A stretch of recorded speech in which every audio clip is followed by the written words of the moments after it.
Hello and welcome to the Eating Disorder Therapist podcast. This is a podcast to help you find peace with food and overcome disordered eating. And I'm Harriet Frew, aka the Eating Disorder Therapist. And I'm so excited to share with you all kinds of stories, tips, information and guest interviews to help you on your journey in finding peace with food. So thank you so much for listening today. Now today I have a returning guest to the podcast and I am talking to Marcelle Rose, founder of Marcelle Rose Nutrition.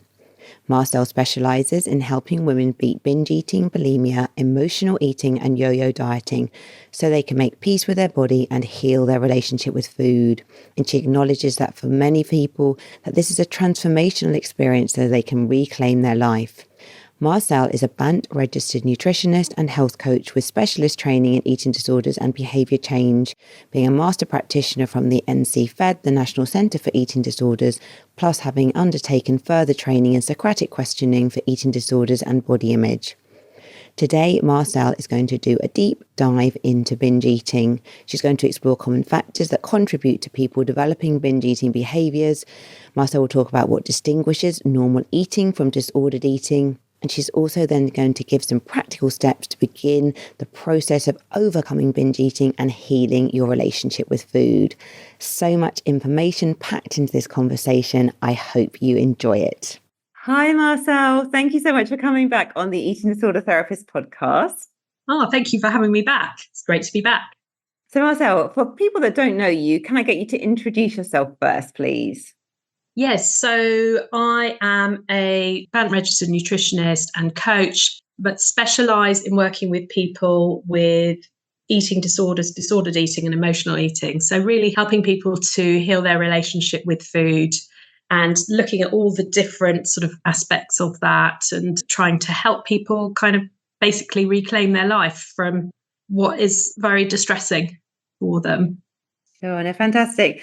And Marcelle, I hope you don't mind me mentioning this actually, but you've got a book that is coming at some point.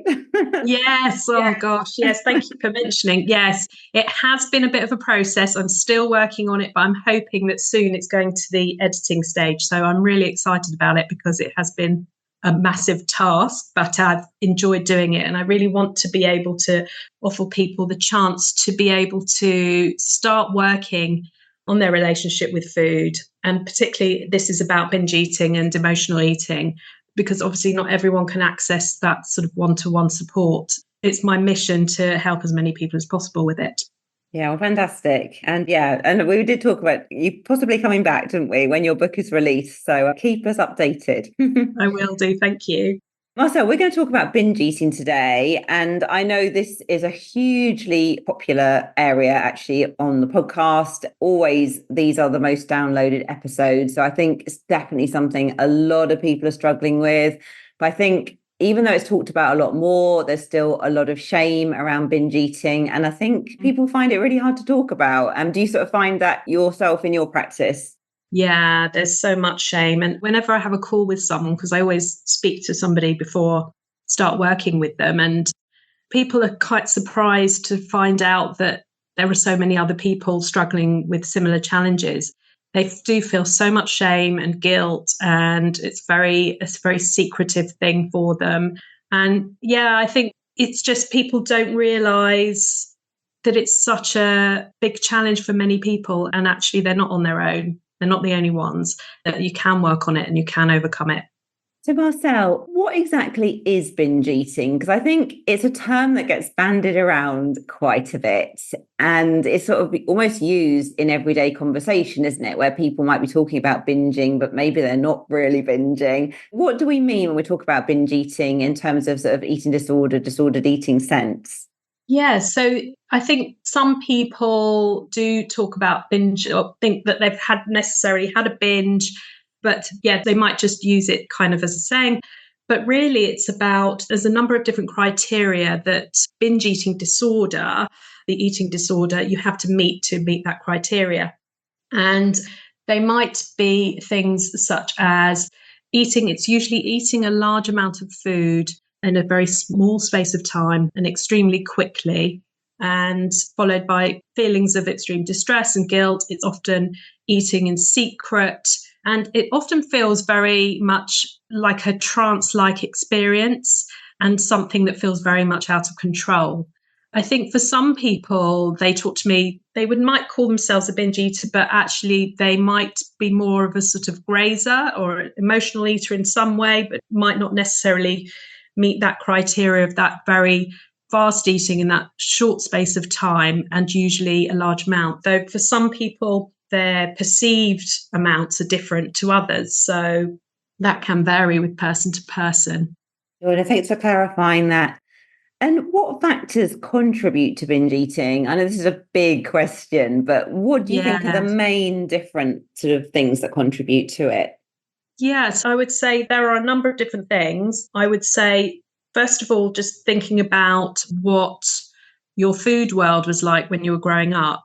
For many people in their early years, what was the influence like of their parents, their family, and as they grew up with their friends? How was food talked about? What was your association with food? Was it withheld as a punishment for you or offered as a reward or to soothe you? Were you told to finish everything on your plate? So very often there's lots of different of these influences on your life as you grow up, which can play a role in that development of binge eating. So there's so much misinformation out there as well around food and dieting, and it's really important to be able to debunk those myths. And there's a lot of confusion, but that tends to be a sort of common theme going through. But also what your body image story is. So really what your beliefs are about your body and how they developed. And very often, unfortunately, you hear this develop in early childhood. Perhaps your parents talk negatively about their bodies or about your body, or perhaps you had spiteful comments at school. Perhaps you found it difficult going through early puberty or something like that. That's quite a common experience that triggers people to believe that perhaps they're bigger than other people, and then how they feel about their body. They feel different about themselves because of their body size. And it's very much that thoughts about your body is very much connected to how you feel about food as well. And very often there's that thinking that food has the power over your body size. So it can be really helpful to explore your food and body history and to sort of help gain awareness and uncover the meanings that you've attached to food and the connection with your self-image. But also, I would say, I mentioned dieting as well, dieting restriction. We know that that has a higher risk of binge eating, development of binge eating, and of course, other eating disorders. I've had clients that come to me who, as I'm sure you have, who've been on diet since they were 10, 11, 12 years old. And it's just been continuous yo-yo dieting. And that's kind of led to the sort of binge eating behaviours. It is your body's way of protecting yourself from that famine, that perceived famine believes you're going into when you go into a restriction. And your subconscious brain will do all it can to get you to search for food. So really increase the release of hunger hormones. So that leads to those cravings for foods as well, which can lead to binge eating behavior. But also you've got things like low self-worth, which actually drives more binge eating, and then the binge eating drives low self-worth. So you've got that sort of underlying thinking and low self-esteem where you feel like you're worthless, you're no value, you feel a failure. Perhaps you compare yourself with other people and very much base your self-worth on physical appearance. And of course, as I said, that would drive you to believe that you're not worthy of looking after yourself or treating yourself with compassion. And you might be in a battle with your body. And if you're battling with your body, you're much less likely to look after it. That can lead to the sort of self-sabotaging type behavior. Obviously, the key there is really building that self-worth. And then just lack of coping strategies as well is another one where over time, perhaps the binge eating has been there for you. It's become your only sort of coping mechanism to sort of numb or stuff down your feelings. And you find that that's been the only way that you've learned how to cope with difficult feelings. There are many different aspects to it and different things to work on when you're going through that recovery. Yeah, no, thank you for sort of talking us through that. And I think it just really shows, doesn't it? It's really quite complex, actually. Recovering from binge eating is more than probably just allowing back in the foods or focusing on one thing. It's such a complex mix, isn't it, of kind of our early life, the body image stories, whether we've been dieting, our self-worth, how we take care of ourselves, how we deal with our emotions. There's so many different threads coming together. Yeah, absolutely. There's so much. And I think that is often underestimated. So if people feel like they've tried to change one thing and then feel like it hasn't worked and then feel like they failed, it's not their fault. There's so many different things that come into it and that need to be addressed as you work forward and work on that recovery. Marcel, do you find with your clients that most of them start binge eating after they've been dieting or restricting their food in some way? Or do you find sometimes that maybe people weren't dieting, but they just started using food to soothe, maybe as a young child, more emotional eating, and then that leads to binge eating? Yeah, I'm just interested to hear your perspective on that. Yeah, I think I've had, just thinking about it, various different clients who've had different histories really with it. I think, yes, definitely there's been some people who absolutely have dieted their whole lives and that's led to binge eating. But then other people, the binge eating it has started early on as that coping mechanism. So I think I find that it varies, very much varies. I don't know, what do you find with your clients? Yeah, no, I think again, it does vary, doesn't it? I think probably most proportion of people I work with, the majority of people probably have dieted at least to some extent at some point, and then the binge eating has almost been an inevitable outcome. But yeah, Yeah, not always. I suppose again, it's just really important, isn't it, that there's no one way into this. And if you're listening and you identify yourself as someone who struggles with binge eating, just to realize in a way that there's no right way into it as well, and your story will be unique. absolutely. Yeah, everyone's story is unique, but they just share some of the common challenges. And that's why it's important to work on the different areas so that you are working on what is right for you as well, because everyone obviously varies with their situation and history of dieting, etc. Obviously, if our eating is a bit disordered, a bit chaotic, a bit erratic, that can definitely perpetuate binge eating behaviours. So I wonder if you could just say a little bit more about the difference between normal, in air quotes, so versus Yes. disordered eating. Because I think people get a bit confused there sometimes as well, because we have nutrition overload, don't we? Oh, absolutely. It's so overwhelming. And many people come to me with that complete overwhelm of thinking, "Oh, I know how I should be eating," and should in inverted commas, and just very confused about what is normal eating. I don't like to use the word normal eating, but I suppose it helps to sort of explain the differences with disordered eating. I like to think of it on a spectrum, a continuum, and you have your sort of normal eaters at one end and then eating disorders at the other. And then, of course, you've got that whole spectrum of people in the middle who are disordered eaters of some kind. So when you think about normal eating, I think of it as really usually eat when you feel hungry and stop when you feel satisfied or full. But actually, some people might overeat on occasions, but then just move on with it rather than sort of beating themselves up. And it's something that's in their head constantly. They just move on because we all kind of emotionally occasionally sometimes, and that's perfectly normal. So it's really around moving on from that. I suppose if you're a normal eater, you wouldn't be constantly thinking about food. You might think about maybe the function of your food sometimes and think, oh, I'd like to be eating some more vegetables with my next meal or something like that. But it wouldn't be a constant narrative in your mind. And they will get pleasure and enjoyment from food. And most importantly, not using food as a method to control yourself, to control your body or your weight or punish yourself.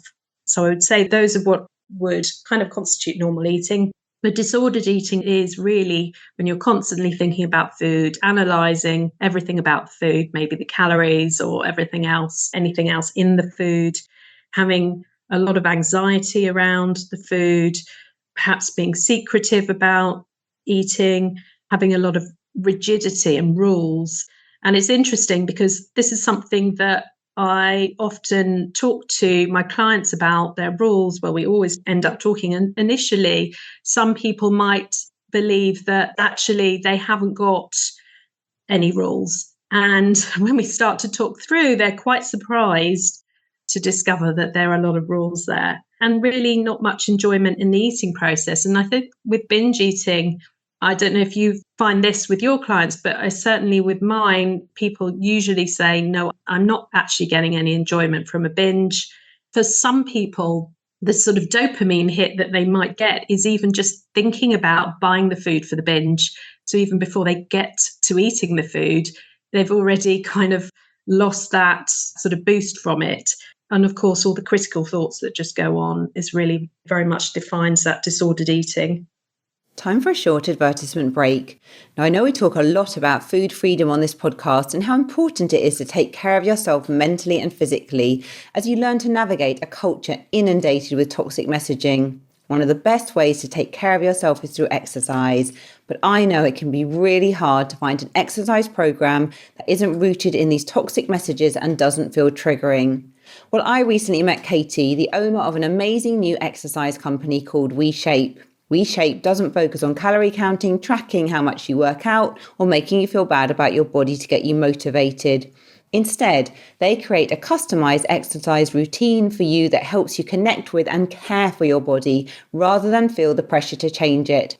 They help you learn to set intentions that come from a place of self-care rather than self-judgment, and they support you every step of the way with an amazing community and live coaching so you can make exercise a self-care practice that helps you feel better in your body and about your body. Plus, they're giving listeners of the show the chance to try it out for 2 full weeks for free. Just head on over to weshape.com/freedom or check out the link in the show notes to get started today. Oh, and thanks for clarifying that. And as you're talking, I think what's really helpful for people to hear as well is there's so much about how we're thinking about food and our mindset and our feelings, isn't it? So I think sometimes people think, oh, I haven't got an eating disorder or disordered eating because I look fine, I look healthy, I have a certain look about me, or other people wouldn't be concerned about me.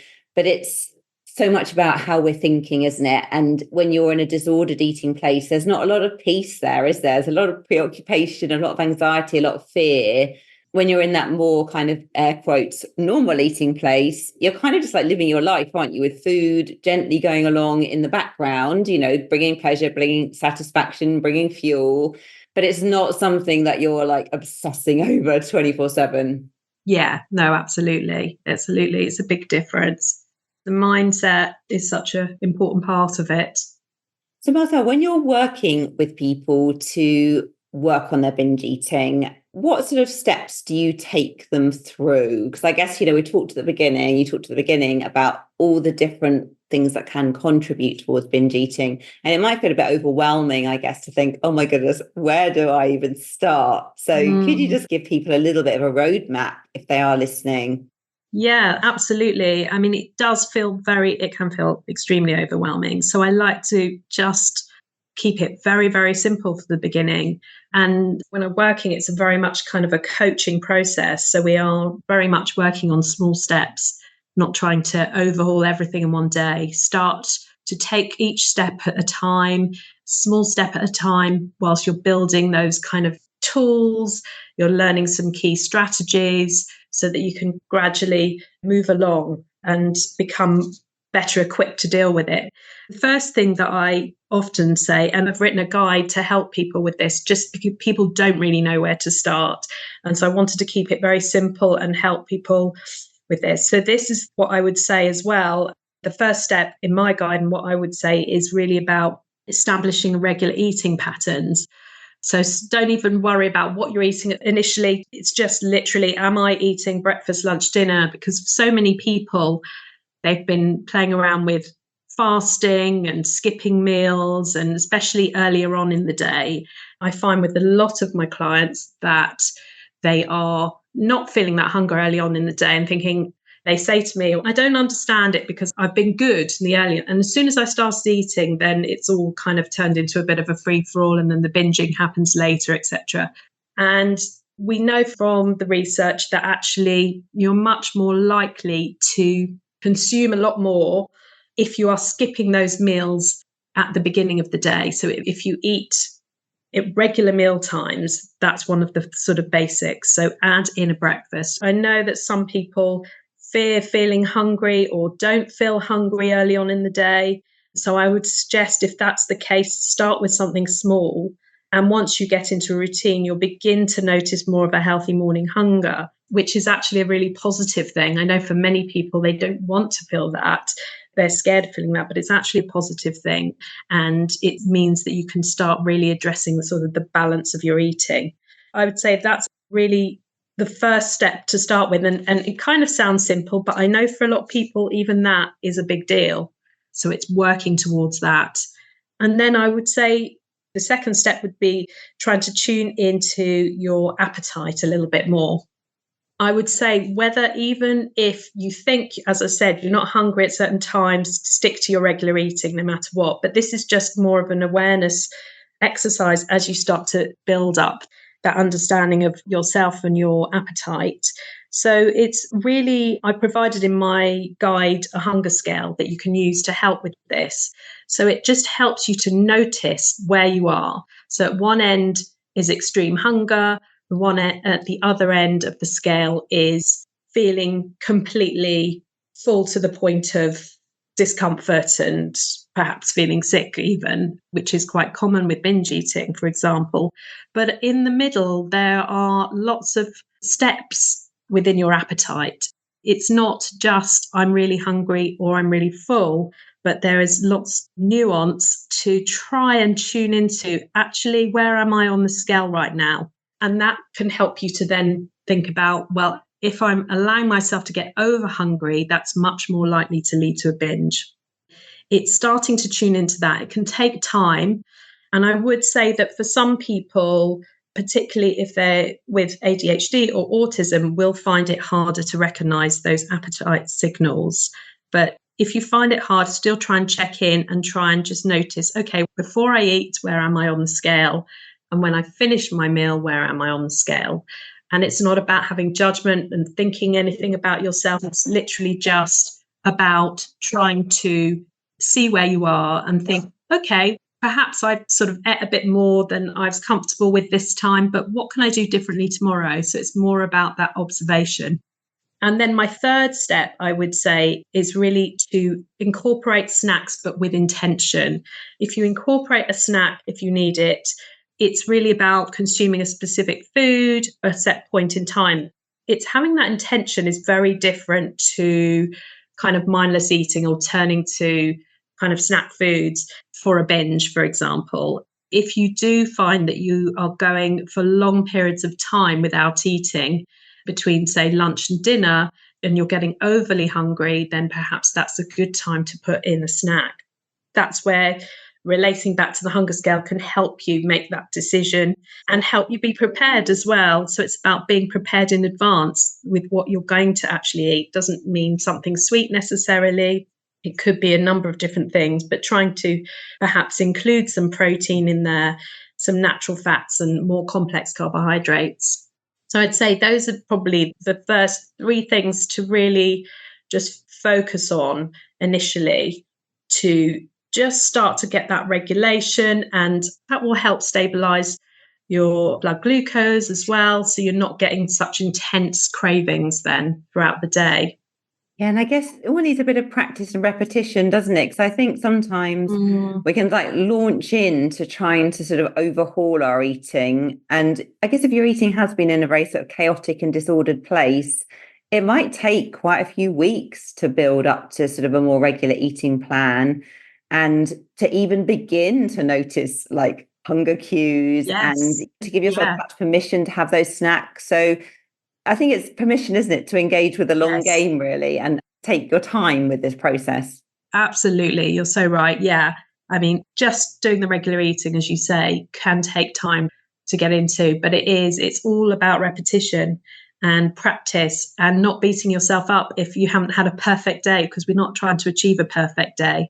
I think that's the biggest initial challenge that many of my clients come across when they first start. It's like they're very much trying to be perfect, and it's not about that. It's just about step by step, small steps. And what can I learn from what happened? Was I over hungry at that point because I'd actually missed my breakfast? Okay, so what can I do? Did I struggle to get breakfast in because I didn't have time? So what can I do to help myself mitigate that sort of risk? It's really a learning and awareness rather than this is good, this is where I need to be, or I failed. It's really a very gradual process. And I think regular eating, it's not popular so much at the moment, is it? There's so much talk around intermittent fasting, time restricted eating, all of that. And I guess there are a lot of very credible voices, some research, etc., where people talk about how well they're doing on these kind of different regimes. So understandable, I think, that people are drawn to want to experiment with all these different kind of eating models. But I don't know if you feel this, Marcelle, but I do believe genuinely that maybe these regimes do work for some people. But I think what is not talked about openly is that many, many, many people try things like time restricted eating, intermittent fasting, cutting out food groups, delaying eating, and end up with disordered eating, binge eating. I think it's way more common than is talked about. Oh, yeah, absolutely. I just hear so much of it. And yes, maybe for some people, a few people, they might find it helps them. But I think obviously I'm only working with people who are struggling with disordered eating, eating disorder, or emotional eating. And I just see so many people who've tried that and then they've ended up getting into this trap, and they blame themselves because why isn't it working for me when everybody else is, or it's supposed to be the thing. And yes, you do hear sort of credible voices, or what you think are credible voices, get a lot of sort of airplay about it, airtime. And actually, there's not enough talk about how this can be a risk for anyone with kind of risk of sort of dieting or disordered eating. But even for people who haven't been there, it tends to lead to that sort of obsessional behaviour. You know, I often see people who have just find it so hard to let go of that fasting window or the timing. It creates a huge amount of anxiety. Yeah, and it really does, doesn't it? And I really do hope that as more and more of these conversations are being had, that some of the mainstream podcasts will be addressing the psychological side of the piece of the puzzle, because I think these voices need to be heard, don't they, really? I think there's so many people that are struggling. Anyway, that aside, Marcelle, what do you tend to do once you've got the kind of regular eating in place, tuning in a bit more to appetite, doing those intentional snacks? What would you be working on next in that binge eating recovery journey? Really, a lot goes into the reducing that chaotic sort of eating in terms of what are they eating. So hopefully you've got to the point where you're having your 3 meals a day, but I start to bring in a little bit of a balance within what you're eating, trying to make sure that you're having some protein, getting some fibre in, and getting a bit more of a balanced plate can really help just you to reduce cravings and with the less chaotic eating. So for some people, they might be having 10 Diet Cokes a day, things like that, which can really impact, for example, or just foods that aren't necessarily helping them, without demonizing any foods, because I try to keep that very much that it is all about all foods can be eaten as part of a balanced diet, but what can we do to sort of help minimize those cravings? So I do work around that, but we also do work around trying to build up some of the things that we were talking about earlier. So working on building up self-esteem and self-worth, and almost thinking about their vision of what they want in their life, so that the kind of body image and low self-esteem doesn't become the main focus. It starts to become less important. At the same time, working on other areas whilst very gradually introducing a little bit more nutritional balance in. As you say, with as before, it's very much a very gradual process. Yeah, and I think it's a challenging one, isn't it? Because I know a lot of my clients, when they're trying to work on body image and self-worth and everything, they kind of can identify on a rational level that diet culture is unhealthy. They don't really want to be pursuing this, but actually getting to the roots of that and being able to change how you feel emotionally, that can be quite challenging, can't it? Yeah, no, absolutely. Because as you know, there's the thoughts. What I like to work on is getting the balance in other ways. First, getting that nutrition in, but also thinking about other things like sleep, for example, that can play such a big role in your hunger and your cravings the next day. So if you're not really prioritizing your sleep, that can be playing a role. If you've got gut problems and you're constantly bloated, that could either be quite triggering for you or just unhelpful, just in terms of, again, that could be impacting your hunger signals and things like that. Working on all of those, there's lots of things to work on, but especially things like, as you said, when your emotions and feelings are involved, that is almost, I find, later down the line, just being able to identify what your emotions are and being able to feel comfortable with feeling a little bit uncomfortable with emotions that we've been told we shouldn't have, like negative emotions. Very often people grow up thinking I shouldn't be having these negative emotions. So it's starting to cope with that as well. And do you find when you're working with people with binge eating as well, that related to the kind of whole sort of perhaps pushing down negative emotions, that perhaps people are struggling sometimes with people pleasing and sort of just stepping into their own power, I guess, and having an authentic voice? Perhaps they don't even know what that looks like or what that means. Yeah, no, absolutely. And just understanding their relationships with people around them, because some relationships have not been very helpful or are continuing not to be helpful as we work through that recovery process. So it's understanding that, and certainly people pleasing, comes up a lot. So it's establishing those boundaries. What do you need for yourself? What do you need to say that you need, and that you have the right to ask for that? Yeah, no, wisdom. So Marcelle, you have a binge eating guide. We're going to put the link in the show notes. So do you want to just sort of say a bit more about that for anyone that might be interested to get hold of it? Yes, so it's basically a 4-step guide to healing your relationship with food.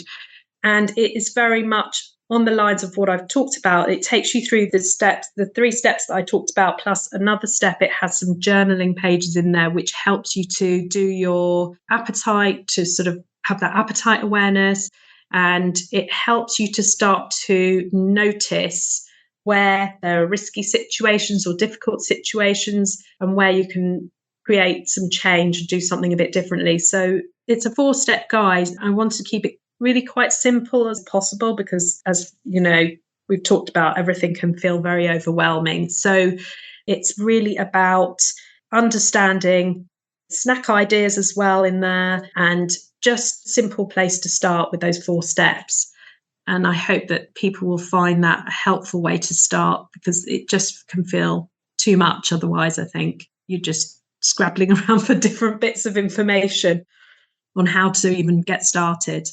Yeah, no, it's so true, isn't it? I really like the kind of simplified approach that you're sort of adopting there, because I think sometimes as well, we are inundated with so much information, aren't we? And we read a lot. I think we're all guilty of this. Like, we kind of read a lot, we absorb a lot, but we often don't actually put it into practice. We kind of think about it, but actually it sounds like with your guide as well, actually it's got some real kind of practical things that if you perhaps just really focus on trying to put some of those things really sort of gently, bit by bit, into practice, it's really going to help bring about some change. Yes, well, that's what I'm hoping. I wanted to make it actionable, because we can read so much. I think we're all guilty of it, aren't we? Reading.